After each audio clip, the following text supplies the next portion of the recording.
solving equations in real context. You had a few equation solving objectives on your entrance exam. You think about the last three, 60, 61, and 62. PO6 and PO7 are basically a summary of 60, 61, and 62. Okay, so if you need to retake those, this is going to help with that. If you pass those and understand them, then that's going to help with this. So they really just kind of go together. And the method that we use for solving an equation, I'm strongly going to encourage opposite operations. Every year, we've got students that are steadfast. That's the word, steadfast in using the whole guess and check, plug and chug method, right? Where you put a number in, you see if it works. If it's too high, you lower it. Too low, you higher it. And you eventually get the answer, right? Is there a time for guess and check? Certainly. Is it very efficient? No. Are we going to start getting answers that are like n equals 3/7? Yes. Good luck trying to plug and chug with 3/7. Okay. So knowing the algorithm, knowing the method is going to become more and more important. I'm saying that.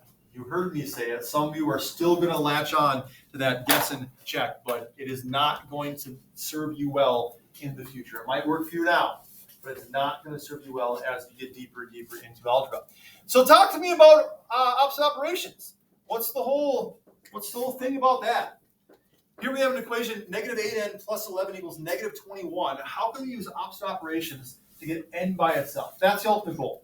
What value for the variable makes the equation true? Okay, this is an equation now, not an expression. This has a value, and there's a specific number that n can be to make that equation true. What is that and how do we find it? Gus? Okay, so basically do the opposite of what each thing is. So like for 11, first you subtract 11. Right. Positive. Yes. Remember I said that it all comes back to the order of operations, right? Those operations are ordered by opposites for a reason. If we want to get n by itself, we want to undo the equation. Okay? If we're adding 11 in the equation, we're going to subtract 11 from both sides. Why subtract 11? 8. Because the 11 was positive. Yep, and what's 11 minus 11? 0. We've now removed that constant, removed that 11 from the left side of the equation. And we're left with just negative 8n plus 0, which we don't have to write because adding 0 doesn't change the value. What do we have to do to the right side too? What do we have to do to the right side too? The right side. Subtract that. No, why do we have to do it here? Just to make it clear. What you do to one side has to be out. Right. That equal sign is kind of like a balanced scale. Okay. In science, if you've ever used a scale to weigh things, you know that when it's balanced, here's my drawing of my scale, right? If the two sides are equal, it's going to be perfectly level, perfectly balanced. If you take away 11 from one side and not the other, now your scale is not going to be balanced anymore, right? If you remove 11 from the left, you must remove 11 from the right to keep things in balance. And negative 21 minus 11 is negative 32. For those saying, wait, isn't that negative 10?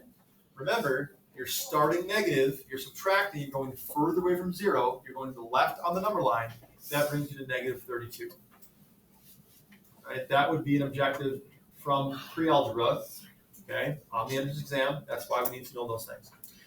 Now, negative 8n equals negative 32. Add 8 to both sides. Right? No? Take it? you divide the negative 8 to 32. Right. Even though the 8's negative, what's the operation? Right? Negative, it doubles as subtraction, yes, but in this context, it's not an operation. You can't negative 8, right? You have negative 8. The operation is multiplication between the negative 8 and the variable. So to undo that, we need to divide both sides by negative 8, because what's negative 8 divided by itself? Or anything divided by itself? 1. Right? 1. Why is it okay to be left with 1n? Because if you have 1n, that's what we want. We want to know what 1n is. Right now it says negative 8 n's equals negative 32. I don't want to know what negative 8n's equals. I want to know what 1n equals. And negative 8 divided by negative 8 is positive 1. 1n equals what? 4. Positive 4. Negative 32 divided by negative 8 is positive 4. Okay? You do not have to have the 1 in front of the n. I put it there just to show you why, why this works. Okay? So that is the opposite operations method.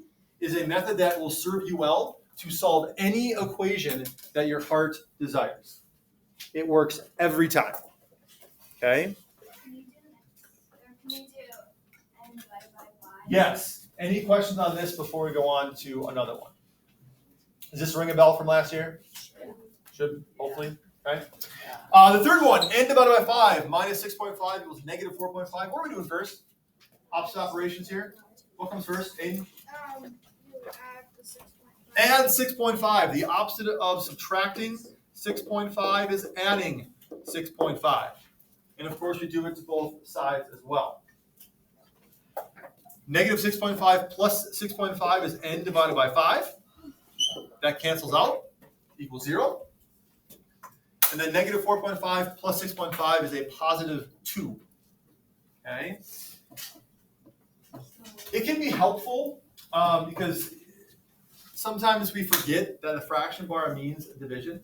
So it can be helpful to write this instead of vertically, write it horizontally. That means the exact same thing, but the division sign is a little more clear. Okay? And so if we're dividing n by 5, we're taking whatever 1n is, and we're breaking it up into 5 different groups. Each group has a value of 2. How do we put that n back together again? All the king's horses and all the king's men. Yes, Chance. Multiply by 5. You multiply, right? If we've taken 1n and divided it into 5 groups, to put it back together, we multiply by 5. That's the opposite operation of division. Okay? That's going to give us n by itself, and 2 times 5 equals 10. Right? And this is where math is just the best, because how can you check your answer to make sure you've done it correctly?